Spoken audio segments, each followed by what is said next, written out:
Aman Kushal. Welcome to my YouTube channel true mind. Last series के अंदर हमने यहाँ पर करंट अफेयर्स का जो कोर्स था वो वहाँ पर कवर किया था। तो उसी के बाद मैं आप लोगों के लिए यहाँ पर एक नया कोर्स लेकर आया हूँ, कॉन्स्टिट्यूशन ऑफ इंडिया सीरीज़। इस सीरीज़ के अंदर हम इस कोर्स के अंदर हम कॉन्स्टिट्यूशन ऑफ इंडिया है, मतलब जो भारत का संविधान है उसको पूरी तरीके से यहाँ पर कवर करेंगे। एंड ये एक ओवरव्यू लेसन है। इस वीडियो के अंदर मैं आपको यहाँ पर बताऊँगा कि हम इस पूरे कोर्स के अंदर यहाँ पर क्या क्या पढ़ेंगे, ये कोर्स किस किस के लिए है एंड इस कोर्स से आपको क्या क्या बेनिफिट यहाँ पर होंगे। तो वो सारी चीज़ें हैं, तो वो इस वीडियो के अंदर मैं आपको यहाँ पर बताऊंगा। और नेक्स्ट वीडियो से हम यहाँ पर जो हमारा कोर्स है वो यहाँ पर स्टार्ट करेंगे। तो आइए स्टार्ट करते हैं।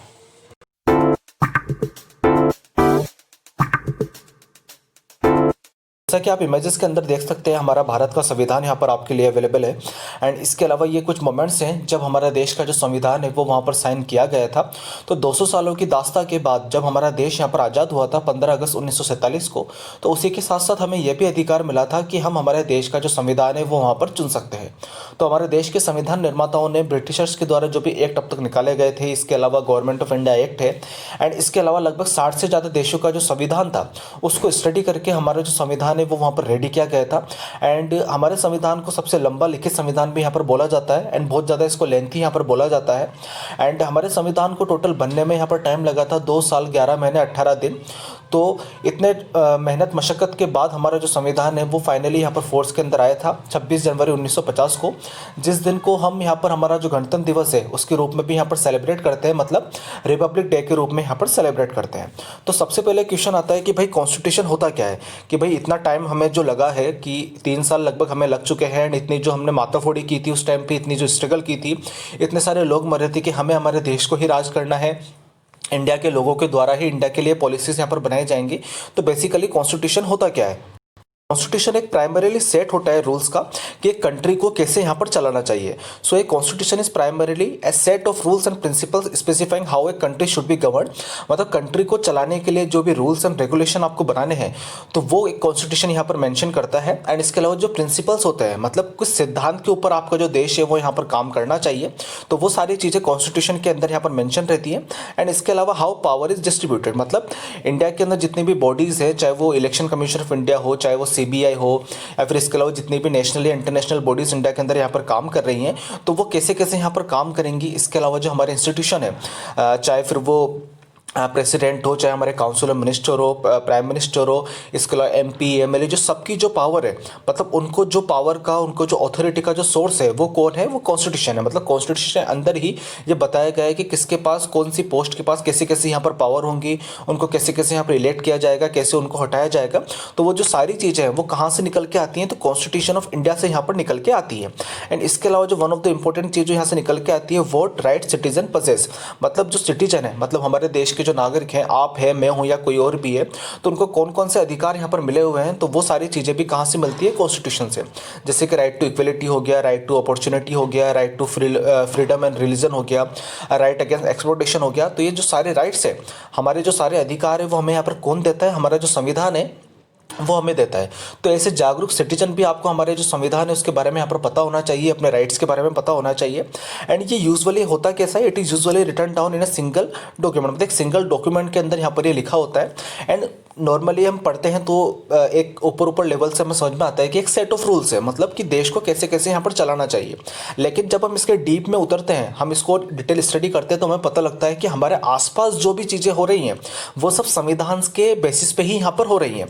अभी आपने देखा होगा कि अयोध्या का वर्डिक्ट यहाँ पर निकला कि राम मंदिर बनना चाहिए या फिर नहीं बनना चाहिए, वो प्रॉपर्टी किसकी थी किसकी नहीं थी। तो फाइनली जब सुप्रीम कोर्ट ने अपना वर्डिक्ट दिया उसके बाद ही वहाँ पर मंदिर का काम यहाँ पर चालू हो सका। मतलब भगवान को भी न्याय दिलाने के लिए क्या काम आया, हमारा जो कॉन्स्टिट्यूशन है वो यहाँ पर काम आया। उसके अलावा आप देख सकते हैं कि जो ट्रिपल तलाक का इशू हुआ कि वुमेन को इतने टाइम तक जो उनका दमन किया जा रहा था, उनका एक्सप्लॉयटेशन किया जा रहा था, तो उनको भी फाइनली राइट किसने दिलवाया, हमारे कॉन्स्टिट्यूशन ने हमारा जो राइट है वो उनको दिलवाया। इसके अलावा कि जो सबरीमाला वाला इशू था उसके अंदर भी कि वुमेन को सबरीमाला जो टेंपल है वहाँ पर एंट्री नहीं थी, तो उनको सुप्रीम कोर्ट के ऑर्डर के बाद वहाँ पर एंट्री दी गई। तो वो भी क्यों दी गई, क्योंकि हमारा जो कॉन्स्टिट्यूशन है उसके अंदर मेंशन है कि आप किसी भी चीज़ को लेके यहाँ पर मैन एंड वुमेन या फिर कोई भी अदर जो सेक्स है उसके बीच में आप यहाँ पर डिस्क्रिमिनेट नहीं कर सकते। एंड अभी जो रिसेंट एग्जाम्पल है मतलब दीपावली का एक जो एग्जाम्पल है जिसके अंदर ये बोला गया था कि आपको क्रिकेट्स यहाँ पर बैन नहीं करने हैं क्योंकि यहाँ पर इससे पोल्यूशन होता है, कि भाई पोल्यूशन को कम करना है या फिर ये करना है, ये किसका काम है, ये कौन बताएगा। तो कॉन्स्टिट्यूशन के अंदर यहाँ पर ये मेंशन्ड है आर्टिकल 21, जिसका अंदर लिखा हुआ है राइट टू लाइफ, मतलब हमें जीने का अधिकार है और जीने के लिए हमें क्या चाहिए, साफ हवा चाहिए, साफ पानी चाहिए। और जब क्रैकर्स बैन होते हैं तो उससे पोल्यूशन बहुत ज़्यादा होता है। एंड एक जो इंटरेस्टिंग फैक्ट मैं आपको यहाँ पर बताऊँ कि दिल्ली के अंदर रहने वालों की जो एज है वो लगभग 5 साल कम होती है बाकी स्टेट्स के अंदर जो रह रहे हैं, मतलब पॉल्यूशन की वजह से कोई भी इंसान वहाँ पर 5 साल कम जी रहा है। तो वो 5 साल ज़्यादा जिए, उनकी लाइफ अच्छी रहे, उनको एक अच्छी हवा मिले, उनको एक अच्छा पानी मिले, ये भी हमें कौन इंश्योर करता है, जो हमारा जो संविधान है वो वहाँ पर इंश्योर करता है। तो राइट टू लाइफ को सिक्योर करने के लिए, मतलब आर्टिकल 21 को सिक्योर करने के लिए ही यहाँ पर जो क्रैकर्स थे उन पर बैन लगाया गया था।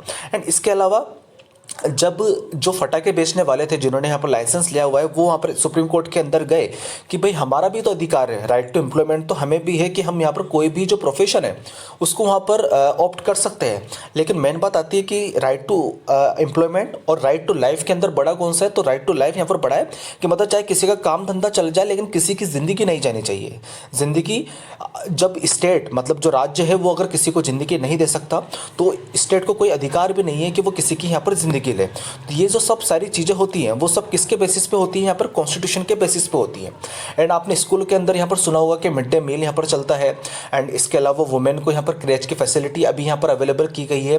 एंड जब वुमेन यहाँ पर प्रेग्नेंट होगी तो उनको 26 वीक्स का यहाँ पर जो एक पीरियड है वो वहाँ पर ऑफ दिया गया है। तो ये सब चीज़ें कहाँ से निकल के आ रही हैं, ये सब चीज़ें निकल के आ रही हैं DPSP से, मतलब directive principle of state policy से निकल के आ रही है। तो जब हम ऊपर ही ऊपर से संविधान को देखते हैं तो हमें लगता है कि नहीं भाई एक रूल है कि भाई देश कैसे चलना चाहिए। लेकिन अगर हम इसको डीपली देखें तो हर जो चीज़ हमारे आसपास हो रही है, हमें जो भी राइट्स मिले हुए हैं कि हम यहाँ पर मास्क पहने या फिर नहीं पहने, सरकार हमारे लिए क्या लॉ बना सकती है क्या नहीं बना सकती है, तो वो सबकी जो पावर है वो यहाँ पर किसको, वो पावर कौन देता है, यहाँ पर जो हमारा कॉन्स्टिट्यूशन है वो हमारा यहाँ पर इन सबको ये पावर देता है। तो इस कोर्स के अंदर मैं आपको ओवरव्यू दूंगा पूरे कोर्स का। इस कोर्स के अंदर मैं आपको क्या क्या यहाँ पर बताऊंगा, हिस्टोरिकल बैकग्राउंड आपको यहाँ पर बताऊंगा कॉन्स्टिट्यूशन का, कि जैसो जो 2 साल 11 महीने 18 दिन हमें लगे वो कैसे कैसे यहाँ पर लगे, उस टाइम पे क्या क्या हुआ। एंड उससे पहले के जो भी प्रोविजंस थे कि हमारे कॉन्स्टिट्यूशन बनने की जो प्रोसेस थी वो कैसे कैसे यहाँ पर आगे बढ़ी ग्रेजुअली, तो वो सारी चीज़ें मैं आपको यहाँ पर बताते चलूँगा। इसके अलावा कंप्लीट इंडियन पॉलिटी, मतलब पूरा भारत का जो संविधान है वो यहाँ पर मैं आपको बताऊँगा उसके बारे में। इसके अलावा जो प्रीवियस ईयर क्वेश्चन होते हैं, मतलब इंडियन पॉलिटी से जो भी पिछले एग्जाम्स के अंदर जो भी क्वेश्चन आए हुए हैं वो सब मैं आपको यहाँ पर बताते चलूँगा साथ साथ। इसके अलावा करंट के अंदर करंट अफेयर काफ़ी ज़्यादा एक इंपॉर्टेंट पार्ट हो चुका है अभी एग्जाम का।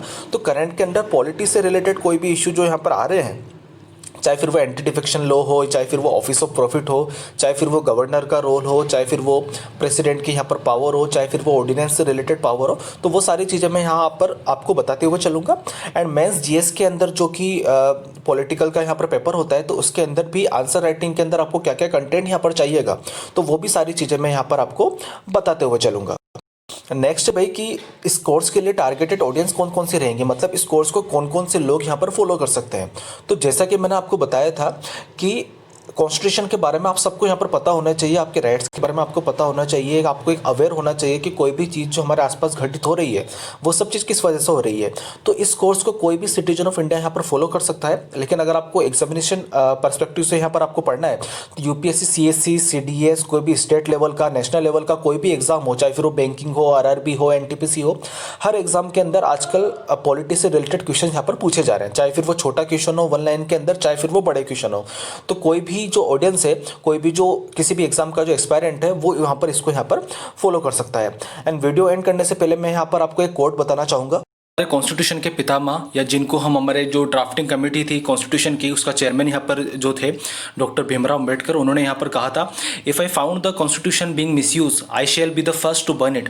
मतलब जिन्होंने कॉन्स्टिट्यूशन बनाया उन्होंने यहाँ पर यह बोला हुआ है कि अगर कॉन्स्टिट्यूशन का कहीं पर भी गलत इस्तेमाल होता है या फिर नागरिकों के जो अधिकार है उनका यहाँ पर हनन होता है तो वो सबसे पहले आदमी होंगे जो उसको वहाँ पर जला देंगे। तो इसी पॉइंट से आप समझ सकते हैं कि कॉन्स्टिट्यूशन की वैल्यू यहाँ पर कितनी है। जैसे कि मैंने आपको बताया था कि हर पॉइंट के अंदर यहाँ पर कॉन्स्टिट्यूशन यहाँ पर वर्क के अंदर आता है। एंड आपको भी ये बात ध्यान रखनी चाहिए कि आपके अधिकार कौन से हैं, सरकार को आपको कौन कौन सी सुविधाएं यहाँ पर प्रदान करनी होती है, आपके कौन सा अधिकार है जिनको सरकार कभी नहीं छीन सकती, आपको आपके हक के लिए यहाँ पर लड़ना चाहिए। तो इसी के साथ मैं अपना लेसन यहाँ पर एंड करता हूँ। एंड आने वाले लेसन्स के साथ आप यहाँ पर ट्रू माइंड के साथ जुड़े रहिए। And thank you for watching.